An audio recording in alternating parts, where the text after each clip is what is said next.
നമസ്കാരം. കൈവെട്ട് കേസിലെ പ്രതി സവാദിനെ അറസ്റ്റ് ചെയ്തതിൽ പ്രതികരണവുമായി professor T J Joseph. Marunadan Malayali editor Shajan സ്കറിയുമായി നടത്തിയ ഫോൺ അഭിമുഖത്തിലാണ് അദ്ദേഹം തന്റെ പ്രതികരണം അറിയിച്ചത്. ഇന്ത്യൻ നിയമവ്യവസ്ഥയും ഭരണഘടനയും ബഹുമാനിക്കുന്ന വ്യക്തി എന്ന നിലയിൽ സവാദിനെ അറസ്റ്റ് ചെയ്തത് അഭിമാനിക്കാവുന്ന കാര്യമാണ്. എന്നാൽ ഒരു ഇര എന്ന നിലയിൽ സവാദിനെ അറസ്റ്റ് ചെയ്തതിനോട് നിസ്സംഗതയാണുള്ളത്. തീരുമാനം എടുത്തവർ തന്നെയാണ് മുഖ്യപ്രതിയെന്നാണ് താൻ കരുതുന്നതെന്നും അദ്ദേഹം പറഞ്ഞു. ഓഡിയോ കേൾക്കാം. സാറിന്റെ പ്രതികരണം സവാദിനെ അറസ്റ്റ് ചെയ്ത വാർത്ത സാർ അറിഞ്ഞപ്പോൾ സാറിന് എന്താണ് അതിനെക്കുറിച്ച് അഭിപ്രായം പറയാനുള്ളത്?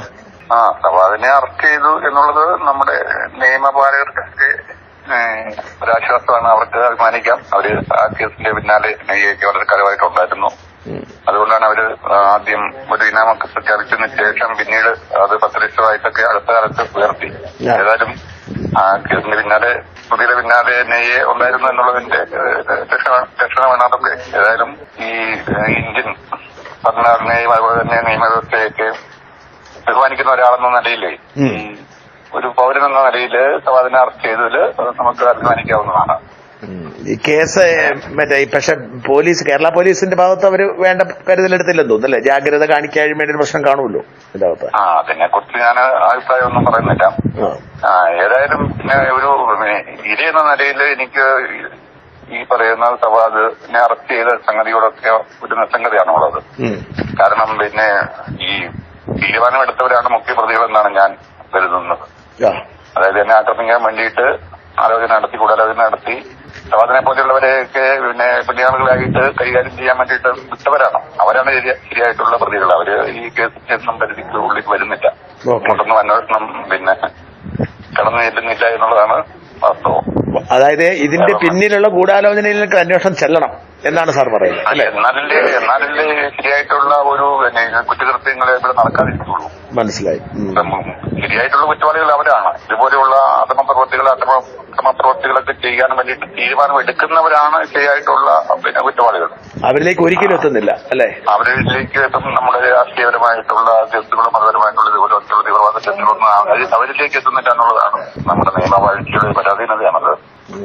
ഏതായാലും ഈ പറയുന്ന സവാദൊക്കെ ഒരു ഉപകരണം മാത്രമാണ്, ആജ്ഞാനുവർത്തികൾ മാത്രമാണ്. ഈ സവാദിന്റെ വിവാഹമൊക്കെ അതിനുശേഷം നടന്നതെന്നാണ് വാർത്ത വരുന്നത്. അതെ, അതൊക്കെ ഒരു മനുഷ്യൻ എന്ന നിലയിൽ അതൊക്കെ നമ്മൾ അറിയുമ്പോഴേ നമുക്കൊരു സങ്കടമുള്ളത് ശരിക്കും. സവാദിനോടും സവാദ് കല്യാണം കഴിച്ച് പിന്നെ ഒരു 2 കുട്ടികളൊക്കെ ഉണ്ട്. അവരുടെ കാര്യങ്ങളൊക്കെ ശ്രദ്ധത്തിലാവും. ഈ പറയുന്ന സവാദിനെ കുറിച്ച് ഒക്കെ ചെയ്യുമ്പോഴേ അങ്ങനെയുള്ള അവർക്കൊക്കെ ഉണ്ടാകുന്ന ഒരു അതിനകത്ത് ഓർക്കുന്ന എനിക്ക് ഒരു മനുഷ്യൻ എന്ന നിലയിൽ ഈ കാര്യത്തിൽ സവാദിനെ പിടികൂടുന്നത് കൂടിയപ്പോൾ സങ്കടം തോന്നിയ ഈ വാർത്തയൊക്കെ കേട്ടപ്പോഴേ. മനസ്സിലായി. അപ്പം പിന്നെ ഒന്നും അറിയാത്ത നിഷ്കളങ്കരായിട്ടുള്ള ആ സ്ത്രീയും അതുപോലെ തന്നെ മക്കളൊക്കെ അവരൊക്കെ ജീവിതത്തിൽ ഇങ്ങനെ പരാതികളൊക്കെ ഉണ്ടാവാൻ സാധ്യതയുണ്ടല്ലോ സവാദിനെ. സ്വാഭാവികം. അപ്പൊ അതൊക്കെ ഓർക്കുമ്പോൾ നമുക്ക് പിന്നെ സങ്കടമുള്ളത്. അതായത് ഇതിന്റെ ഈ തീവ്രവാദത്തിന്റെ മരുന്നല്ല ഈ മതബോധത്തിൽ നിന്നാണ്, മതങ്ങളിൽ നിന്നാണ്. അപ്പൊ മതം ആണ് അടിസ്ഥാന കാരണം. അത് ഏത് മതത്തില്ല അല്ലെ? ഏത് മതമൊന്നും ഇല്ല. എല്ലാ മതത്തിലും അതിൽ നിന്നാണ് തീവ്രവാദം എല്ലാം വരുന്നത്. ഇപ്പം നമ്മുടെ യുദ്ധങ്ങളൊക്കെ പലപ്പോഴും നടക്കുന്നത്. ഇപ്പൊ നടക്കുന്ന പാലസ്തീൻ യുദ്ധമൊക്കെ അവിടുത്തെ യുദ്ധമൊക്കെ അതെല്ലാം മതവും പൗരാണിക വിശ്വാസങ്ങളും ഒക്കെയാണ് അതിന്റെ പിന്നിലുള്ളത്. മനസ്സിലായി. ആധുനിക കാലത്ത് അങ്ങനെയൊക്കെ പിന്നെ അങ്ങനത്തെ പാരമ്പര്യവും മതവും ഒക്കെ വെച്ച് പുലർത്തേണ്ട ഒരു കാര്യം ഇല്ലാത്തതാണ്. ശരിയായിട്ടുള്ളൊരു മാനവികതയിൽ ഊന്നിയ മനുഷ്യരെല്ലാം മനുഷ്യപൗരന്മാരായിട്ട് മാറിയിട്ട് അന്യോന്യം സഹായിച്ചും പരമാവധി തന്നെ ഉപദ്രവിക്കാതെയൊക്കെ ജീവിക്കുന്ന നല്ല മനുഷ്യരായിട്ട് ഒരു മാനവികതയിൽ പുലരാൻ വേണ്ടിയിട്ടാണ് നമ്മൾ ആഗ്രഹിക്കുന്നത്. അങ്ങനെ ഒക്കെ ഉള്ള ഒരു ലോകത്തെയാണ് നമ്മൾ സ്വപ്നം കാണുന്നത്. അല്ലാതെ ഇങ്ങനെ അന്ന് അങ്ങനെ എന്റെ കൈവെട്ടി അത് മറ്റുള്ളവരുടെ നിർദ്ദേശം അനുസരിച്ച് അതിനകത്തൊന്നും സവാദിന്റെ ഒരു ബുദ്ധിയോ ഇതിന്റെ ഒന്നും പോയിട്ടുണ്ടാവില്ല. മനസ്സിലായി. ചെറുപ്പക്കാരനായിരുന്ന ആള് മറ്റുള്ളവർ പറഞ്ഞു വിട്ടു അങ്ങനെ ചെയ്തു എന്നേ ഉള്ളൂ. അങ്ങനെ ഇവിടെ സമാധാനപൂർണ്ണമായിട്ട് ആ ചരിപ്പിനൊക്കെ ചെയ്ത് ആ പുള്ളിയെ പിടിച്ച് ജയിലിട്ടെന്ന് വിചാരിച്ചിട്ട് ഇവിടുത്തെ തീവ്രവാദമൊക്കെ മാറുമെന്ന് ഞാൻ വിചാരിക്കുന്നില്ല.